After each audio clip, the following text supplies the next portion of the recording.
अध्याय 8 देख रहे हैं। भारतीय जलवायु, वनस्पति तथा वन्य प्राणी।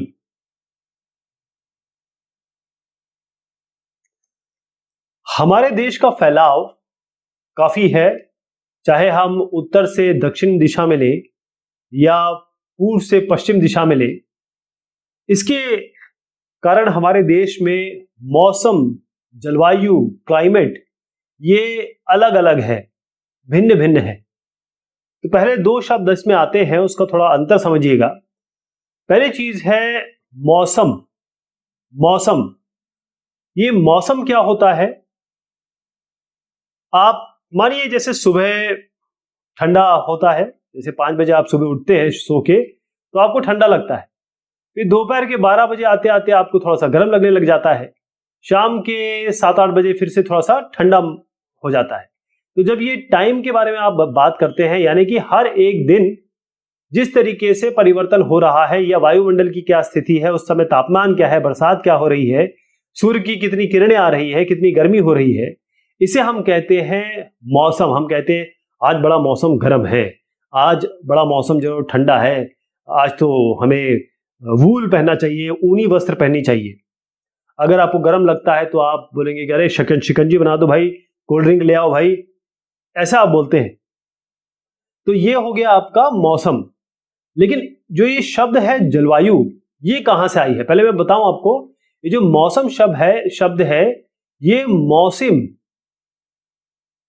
जो अरब्स थे ना, मौसिम, अरब्स लेके आए थे ये शब्द। तो जब वो यहां आते थे, इधर से ऐसे आते थे, तो देखते थे जब हम आते हैं तो कुछ और जलवायु है, हम जब जाते हैं तब अलग जलवायु है, क्योंकि उस समय मानसून का समय होता था।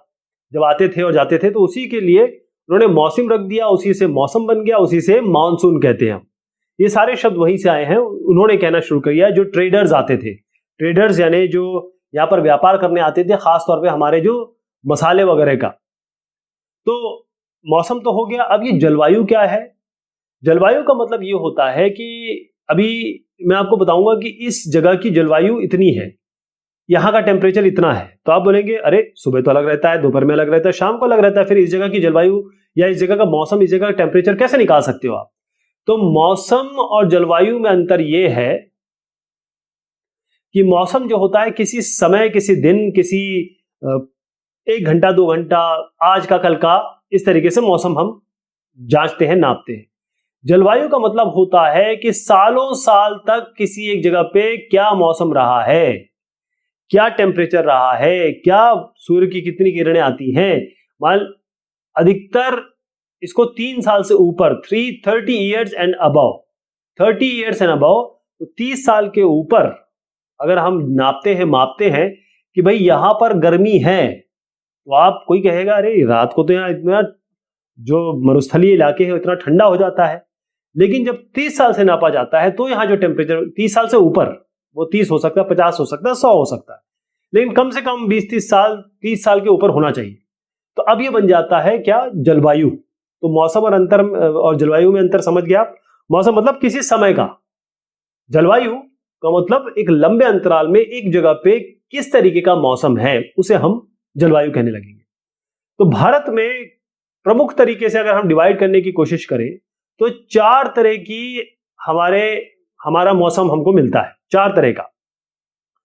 पहले देखिए कि दिसंबर से लेकर फरवरी तक ये है ठंडा मौसम, सर्दी यानी कोल्ड सीजन। इसी तरीके से मार्च से लेकर मई तक यह बड़ा गर्म होता है, गर्म मौसम होता है। और फिर जून से लेकर सितंबर तक ये होता है दक्षिण पश्चिम मानसून का मौसम होता है, वर्षा होती है यहां पर। फिर अक्टूबर से लेकर नवंबर तक मौसम, ये मानसून आया है, ऐसे आया है, यूं आया है, और इसके बाद फिर ये वापस लौटता है, ये वापस लौटता है। इसे लौटता हुआ मानसून कहते हैं। यहां पर शरद ऋतु होती है अक्टूबर से लेकर नवंबर तक। तो 4 तरीके के मौसम हो गए हमारे। तो एक एक करके मैं बात करता हूं। शीत ऋतु, शीत से ही समझ में आ रहा है आपको कि ठंडा समय है ये। तो यहां पर ठंडे समय में सूर्य की किरणें जो है बिल्कुल सीधी नहीं पड़ती हमारे पास। जब ग्लोब है, अगर हमारे अर्थ में जहां पर भी हम जिस पोजीशन पे हैं, अगर सीधी रेखाएं पड़ेगी तो वहां पर हमको एकदम से गर्मी मिलेगी, लेकिन क्या है, हमारी जो धुरी है जिस पे हम घूमते हैं वो थोड़ी एंगल में है, यहां से इस एंगल में है, तो इसके कारण हमको एक समय ऐसा आता है जिसमें सूरज की गर्मी हमें पूरे ही नहीं मिलती है, सीधी नींद किरणें नहीं पड़ती है, इसलिए भारत का तापमान कम हो जाता है। और इससे आसपास की चीजों की का भी रिलेशन है, समुद्र में क्या हो रहा है, तिब्बत के पठार में क्या हो रहा है, इससे सबसे रिलेशनशिप है। ऊपर की जो 12 से 14 किलोमीटर के ऊपर जो वेस्टर्न डिस्टर्बेंसेस हैं, ईस्टर्ली डिस्टर्बेंसेस हैं, स्ट्रीम्स, वेस्टर्ली स्ट्रीम्स कहते हैं उसको। अब ग्रीष्म ऋतु कब आती है, इसमें बड़ी गर्मी लगती है आपको, ये तब होता है जब सूरज की किरणें बिल्कुल सीधी पड़ रही होती है हमारे पर। तो अगर हम इस तरफ पे आ जाएं, अगर हमारा ये सिचुएशन आ गई तो हमें ये बिल्कुल सीधी पड़ेगी। तो गर्मी के मौसम में सूर्य की किरणें बिल्कुल सीधी पड़ती हैं, तापमान काफी ज्यादा होता है, टेम्परेचर काफी ज्यादा होता है, तो दिन के समय में तो बहुत गर्म होता है और बिल्कुल ड्राई पवन, ड्राई मतलब अगर आप यूं हैं और ये हवा आई गर्मी के समय, ये ड्राई होती है, मतलब इसमें नमी नहीं होती, तो ये आपकी बॉडी से नमी खींच लेगी, आपकी बॉडी से नमी खींच लेगी, और इसी को हम लू कहते हैं। लू लग गई भाई, इसको लू लग गई मतलब बेसिकली डिहाइड्रेशन हो गया, आम का पन्ना पीना पड़ता है। अब क्या हुआ, दो मौसम हो गए, अब तीसरा मौसम है दक्षिण पश्चिम मानसून। दक्षिण पश्चिम, अब आप देखिए नॉर्थ साउथ ईस्ट वेस्ट, मतलब उत्तर दक्षिण, ये पूर्व और ये पश्चिम। अब हम कह रहे हैं दक्षिण पश्चिम, यानी हम ये दक्षिण में आ गए और ये पश्चिम हो गए। तो यहां से जो मानसून आता है ना, ये देखिए यहां से आता है, ऐसे 1 जून में यहां आता है। 1 जून में अक्सर यहां पर केरला में बरसात शुरू होती है, 5 जून तक यहां पहुंच जाता है, 10 जून तक मुंबई तक पहुंच जाता है, फिर 15 जून तक यह अहमदाबाद तक आ जाता है, इस तरीके से ये आता है। तो बेसिकली क्या है, ये ऐसा हवाएं चल रही हैं जिनमें नमी है, जिनमें आर्द्रता है, क्योंकि समुद्र के ऊपर से आ रही है और ये पहुंचना चाहती है यहां पर, क्योंकि यहां पर कम दाब का क्षेत्र बन जाता है, कहां, ऊपर तिब्बत के पठार में। इस कारण से ये हवाएं यहां से यहां की तरफ चलती हैं और उस तक पहुंचते ये सारी अपनी आर्द्रताएं छोड़ देती है, यानी यहां पर बरसात हो जाती है। यह मानसून के आगे बढ़ने वाला मौसम है। और इस समय हवा कहां से आ रही है, यहां पर आपकी हो गई अरेबियन सी हो गया, या आपका बे ऑफ बंगाल हो गया, बंगाल की खाड़ी। तो इसके ऊपर से पानी की तरफ से ये स्थल की तरफ जा रही है, क्योंकि यहां तो समुद्र है, यहां वाटर है और यहां भी वाटर है, तो ये इस तरीके से आती हैं और यूं करके आती है। तो कहने का मतलब ये है कि ये समुद्र की तरफ से आ रही हैं, तो अपने साथ नमी लाती हैं, आर्द्रता लाती हैं, यानी वाटर कंटेंट लेके आती हैं, पानी लेके आती हैं। और उसके बाद जब जहां जहां ये इसको सिचुएशन बनती है, जहां ये भारी हो जाती है या पहाड़ बीच में आ जाता है, तो वहां पर ये वर्षा कर देती है। अब मानसून आया है तो फिर उसके बाद एक ऐसा परिवर्तन होता है आगे कि यहाँ का प्रेशर जो होता है, इस जगह का प्रेशर जो होता है वो कम हो जाता है, तो हवाएं सब वापिस आती हैं। इसे हम कहते हैं मानसून के लौटने का मौसम, इसे हम कहते हैं शरद ऋतु। और इस समय क्या होता है कि पवन क्या होती है, स्थल भागों से लौट कर इन सब यहां पर आई ना हवाएं, अब ये लौटती हैं। और उसके बाद क्या होता है कि जब ये यूं लौटती हैं, तो अब जब ये वाली लौट रही है तो बरसात नहीं करेंगी, लेकिन जो यहां से लौट रही होती हैं वो फिर से आर्द्रता ले लेती है, क्योंकि वो बंगाल की खाड़ी से के ऊपर से आ रही है। तो जब लौटता हुआ मानसून आ रहा होता है तो वो यहां पर आके इस जगह पे, कहां पर, दक्षिणी भागों में, खास तौर पे जो तमिलनाडु का इलाका है, इस जगह पे ये बहुत बरसात करती है। तो हमेशा ध्यान रखिएगा, तमिलनाडु और आंध्र प्रदेश का जो इलाका है, इस जगह पे यहां लौटता हुआ मानसून बरसात करता है। यानी जब हमारे यहां शरद ऋतु हो रही होती है तो यहां बरसात हो रही होती है। तो हम ये कहते हैं कि अनेक वर्षों में मापी गई मौसम की औसत, यानी मौसम का औसत एवरेज अगर हम निकालें अनेक वर्षों में, जैसे मैंने बताया कम से कम 30 साल से ऊपर हम लेते हैं, तो उसे हम जलवायु कहने लगते हैं। तो मौसम और जलवायु में यह अंतर था। भारत की जलवायु को मोटे तौर पे हम मानते हैं मानसूनी जलवायु, इसीलिए जब अरब्स लोग आए उन्होंने यहाँ का मौसम देखा तो उसका मानसूनी नाम रख दिया। तो इसीलिए हमारी जलवायु जो है मानसूनी जलवायु है। मानसून का आना, मानसून के आने से पहले, मानसून का जाना, मानसून के जाने के बाद, ये 4 सीजन बन जाते हैं। तो मानसून शब्द जो है अरबी भाषा के मौसम शब्द से लिया गया, जैसे मैंने आपको बताया, जिसका मतलब ये होता है मौसम, इसका मतलब ये है मौसम। अब भारत की स्थिति क्या है, वो उष्ण कटिबंध में है। तो पहले मैं आपको ये बताऊं कि ये उष्ण कटिबंध वगैरह होता क्या है, और समझाने की कोशिश करता हूं आपको। एक काम करता हूं, थोड़ा बड़े वाले इलाके में दिखाता हूं। बहुत ध्यान से देखिएगा, ये अगर आप समझ गए तो सारा ये जलवायु वगैरह समझ जाएंगे। ये है इक्वेटर। इक्वेटर पे सबसे ज्यादा गर्मी पड़ती है, यानी कि 0 डिग्री पे, क्योंकि बिल्कुल सूरज की रेखाएं बिल्कुल सीधी पड़ती हैं इसमें। अब इसके यहां से लेकर यहां तक, क्योंकि ये सब गर्म इलाका है, यहां से यहां तक, तो क्या होता है कि हम कहते हैं कि भाई 0 से लेकर 30, 0 से 30, कई जगह ये कहा जाता है कि कर्क रेखा 33.5 डिग्री और मकर रेखा 33.5 डिग्री, एक नॉर्थ एक साउथ, तो इनके बीच में बहुत गर्मी पड़ती है। तो इसको हम कहते हैं tropical zone. Tropical zone Hindi में कहते हैं इसको उष्ण कटिबंध, गर्म इलाका, torrid, tropical zone. Tropical zone ध्यान रहेगा, ट्रॉपिकल जोन। तो अब यहां पर सबसे ऊपर आ जाइए, ये यहां पर सूरज की किरणें पहुंचती नहीं है, तो ये है पोलार जोन हो गया। पोलार जोन हो गया, इसको हम कहते हैं कि ये शीत कटिबंध है। तो ये हो गया उष्ण कटिबंध, ये है शीत कटिबंध। अब ये जो इलाका है ये गर्म भी है, बीच वाला गर्मी है और सर्द भी है, गर्म भी है सर्द भी है, तो इन दोनों का मिला दिया शब्द। इसके लिए क्या यूज किया था हमने, शीत, इसके लिए किया था उष्ण, इन दोनों को जोड़ दीजिए, शीतोष्ण। शीतोष्ण, ये जो इलाका हो जाएगा शीतोष्ण कटिबंध है। तो हम कहां कहां आते हैं, हिंदुस्तान जो है वो किस इलाके में आता है, क्योंकि एकदम यहां पर 0 के, यहां हम 8 डिग्री से शुरू होते हैं ना, तो इसका मतलब हम लोग वहां पर भी हैं, उष्ण कटिबंध में है, और हम ऊपर भी जा रहे हैं, यानी हमारा इफेक्ट जो है वो शीतोष्ण कटिबंध में भी है। तो अब आप समझ गए हमारी सिचुएशन क्या है। अब इसको मैं समझाने की कोशिश करता हूं आपको। तो भारत की स्थिति जो उष्ण कटिबंध है उसमें है, मैंने आपको बता दिया कि हम लोग उष्ण यानी गर्म इलाके में है। तो जहां अक्सर जो सबसे ज्यादा बरसात होती है वो किससे होती है, मानसून से होती है।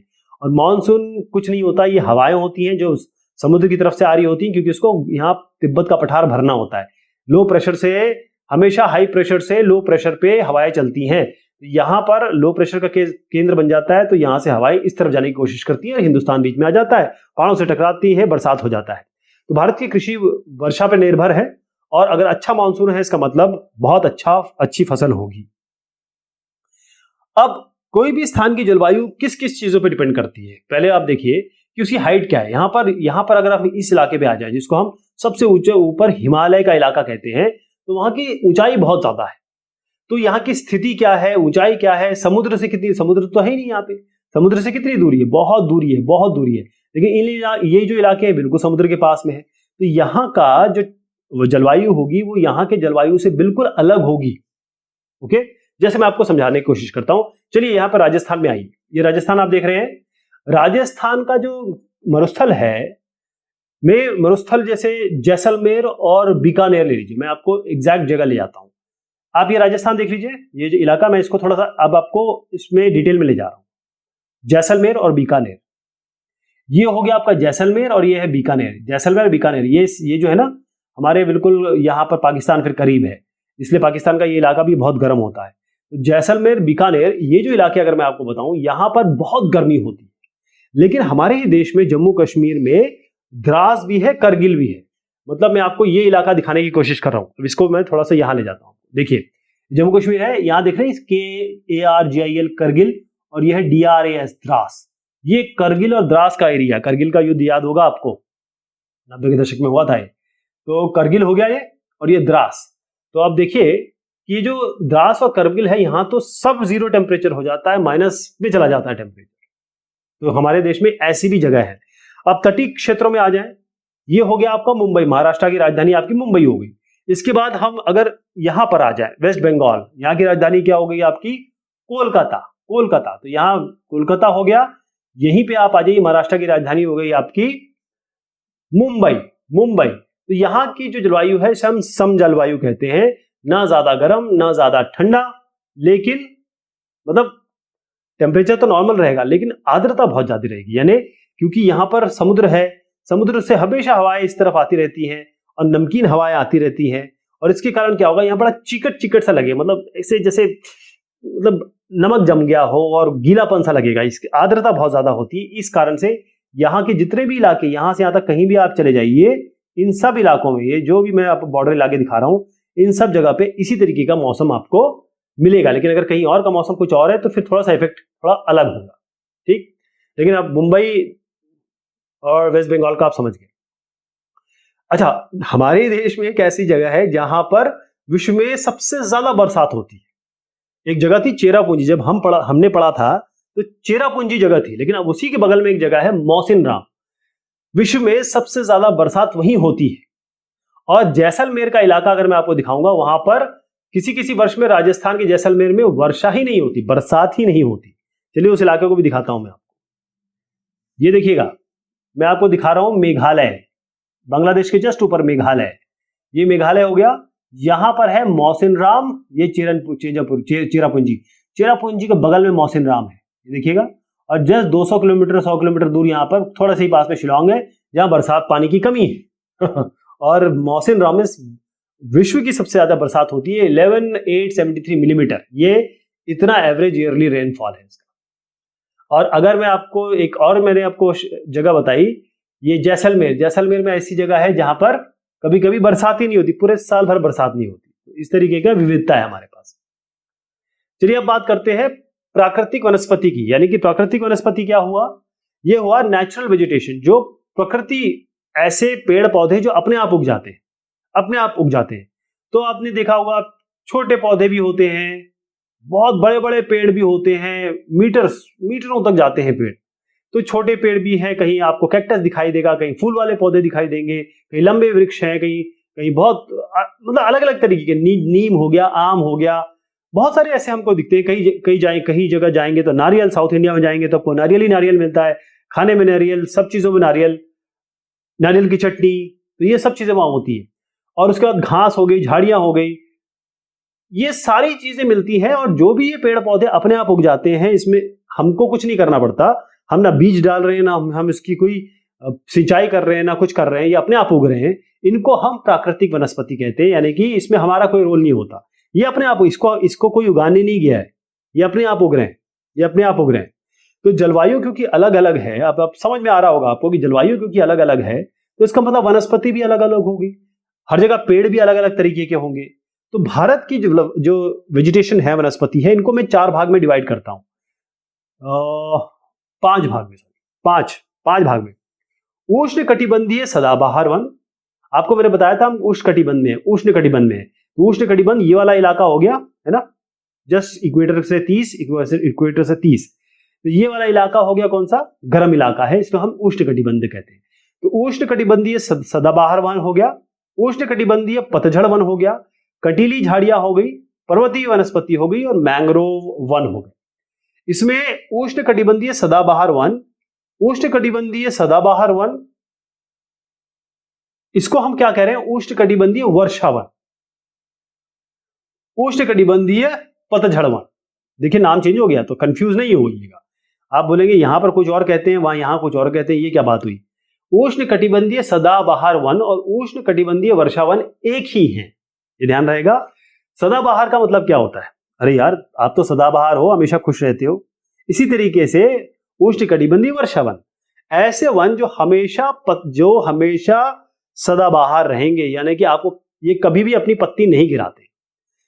पत्ती इनमें से कई गिराते हैं, लेकिन ये इतने घने होते हैं।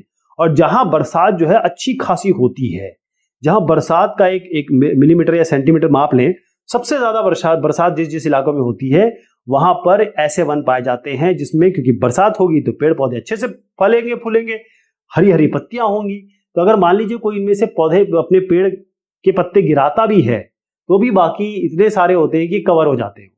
तो उष्ण कटिबंधीय वर्षा वन उन क्षेत्रों में पाए जाते हैं जहां वर्षा बहुत अधिक होती है। ध्यान रखिएगा, जहां सबसे ज्यादा बरसात होगी वहां पर पेड़ अच्छे से पैदा होगा और पत्ते भी हमेशा रहेंगे, तो हमेशा वर्षा वन, और ये कहें सदाबहार रहेगा वो। तो ये इतने घने होते हैं कि सूर्य का प्रकाश भी जमीन पे नहीं पहुंच पाता, क्योंकि बहुत बड़े बड़े पेड़ होते हैं, पौधे, तो यहां ये पहुंच नहीं पाता सूर्य का प्रकाश। और इसमें बहुत सारी प्रजातियां मिलती हैं। और क्या होता है, जैसे ये है, ऐसे अलग अलग पेड़ है, तो क्या होगा, एक सीजन में ये अपने पत्ते गिरा देगा, ये दोनों रखेंगे, एक सीजन में ये गिरा देगा, ये दोनों रखेंगे, ऐसे करके होता है। तो आपको कभी भी ये ऐसा नहीं दिखेगा कि नंगा हो गया है। नंगा मतलब इसने अपने सारी केवल ठूंठ दिखाई दे रही है, केवल लकड़ी दिखाई दे रही है, पत्ते नहीं दिखाई दे रहे, ऐसा नहीं होता कभी भी।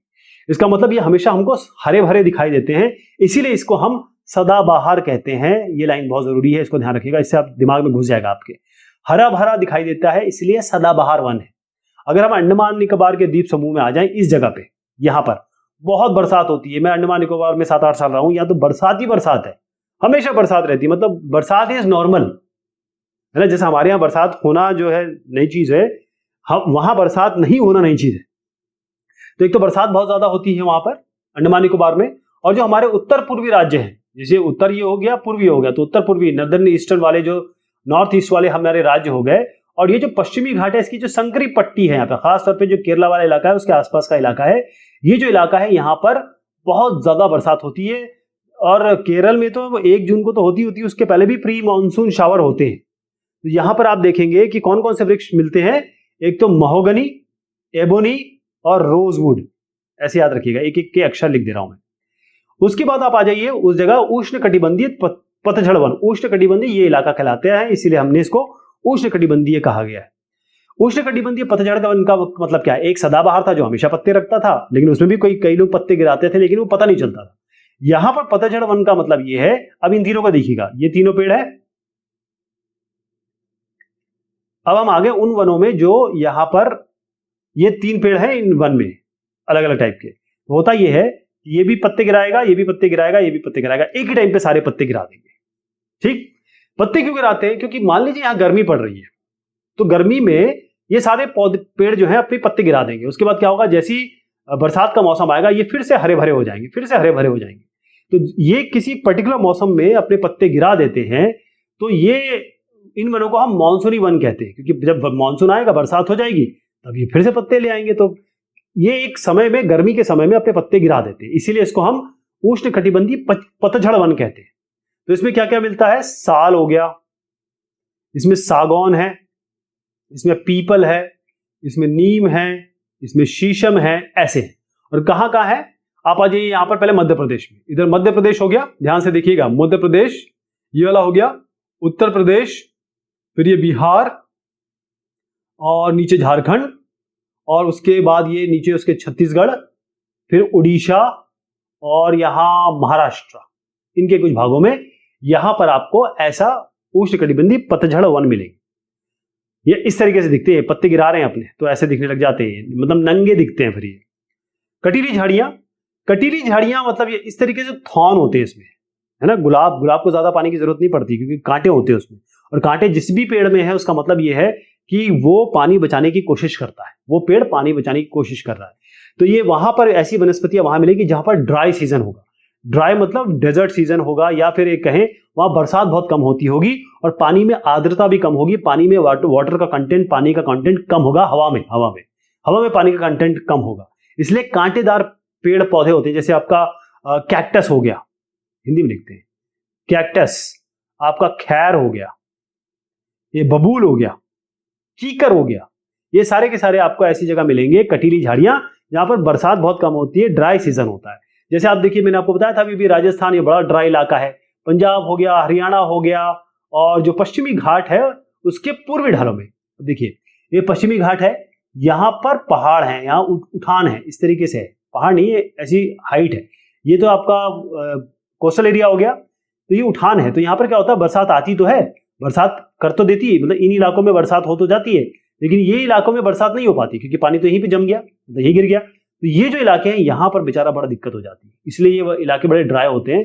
तो इसलिए पंजाब, ये पश्चिमी घाट का, ये पश्चिमी घाट है, उसका पूर्वी इलाका, मतलब ये इलाका, और गुजरात में, ये गुजरात का इलाका भी ड्राई है, गुजरात वैसे भी ड्राई स्टेट है, तो ये कटीली झाड़ियां यहां मिलती है।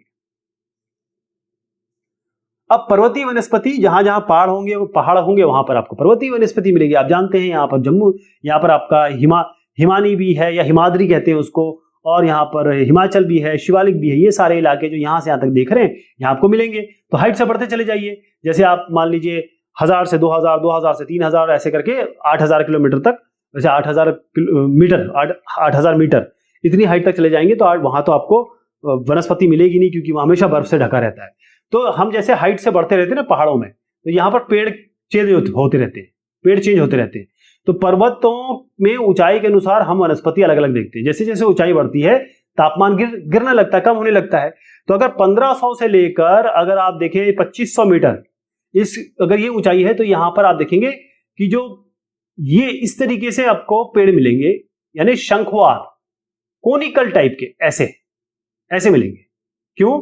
ये जो होते हैं ये शंकुधारी वृक्ष में नहीं कहते, क्योंकि देखिए शंकुधारी मतलब ये एक तरीके से पैनापन है इसमें, और क्योंकि बरसात तो हो ही रही है, लेकिन जब इसमें बर्फ गिरती है तो उसको भी तो संभालना है, उसको भी तो झेलना है, तो इस कारण से इसके पत्ते इस तरीके से होते हैं। और इसमें आपको है चीड़ है, इसमें पाइन है, इसमें देवदार है, ये सब यहां मिलते हैं।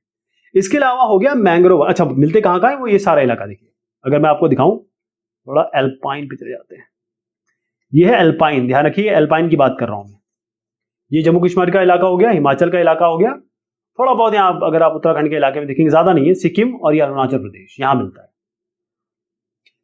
फिर मैंग्रोव वन में आ जाइए। मैंग्रोव वन मतलब ये होता है जहां भी समुद्र का तट होगा ना, खारा पानी हो गया, तो नदी सॉरी समुद्र और जमीन दोनों में ये मतलब आधा भाग इनका जमीन में होगा, आधा भाग इसका पानी में होगा। ऐसे जो पेड़ उगते हैं, बहुत सारे पेड़ उग जाते हैं, इनको हम मैंग्रोव वन कहते हैं।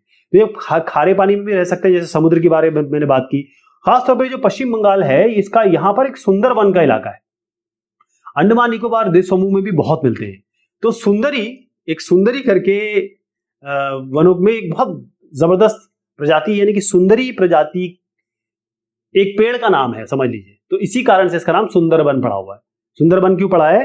क्योंकि यहाँ पर जो मैंग्रोव वन है उसमें जो प्रजाति मिलती है उसका नाम है, जो पेड़ों की प्रजाति है उसका नाम है सुंदरी। सुंदरी।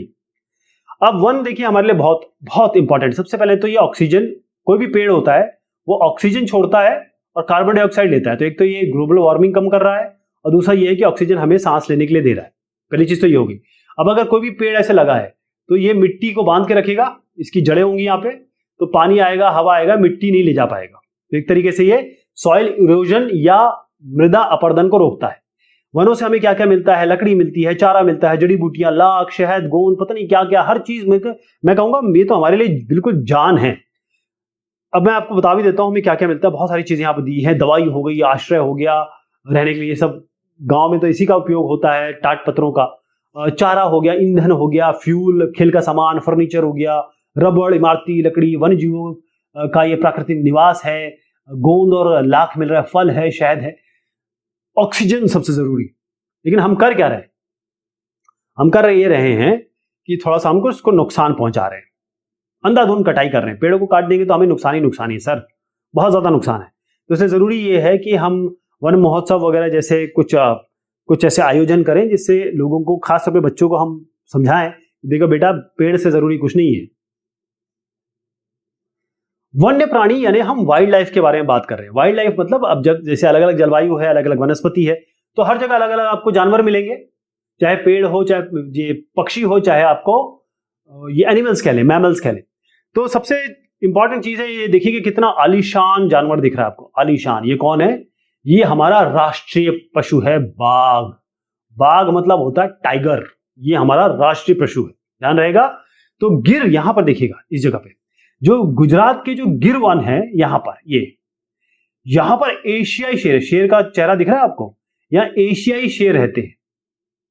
हाथी और एक सींग वाले गेंडे, यहां पर क्या देखिए, आसाम में आ जाइए, हाथी और ये एक सींग वाला गेंडा हो गया, ये कहां पर आ गया? असम के जंगलों में है। हाथी केरल और कर्नाटक में भी मिलते हैं, यहां पर आ जाइए, हाथी क्या दिख रहा है आपको? केरल और कर्नाटक में यही इलाका है, ये हाथी मिलते हैं यहां पर। ऊंट भारत के रेगिस्तान और जंगली गधा कच्छ के रन में पाए जाते हैं।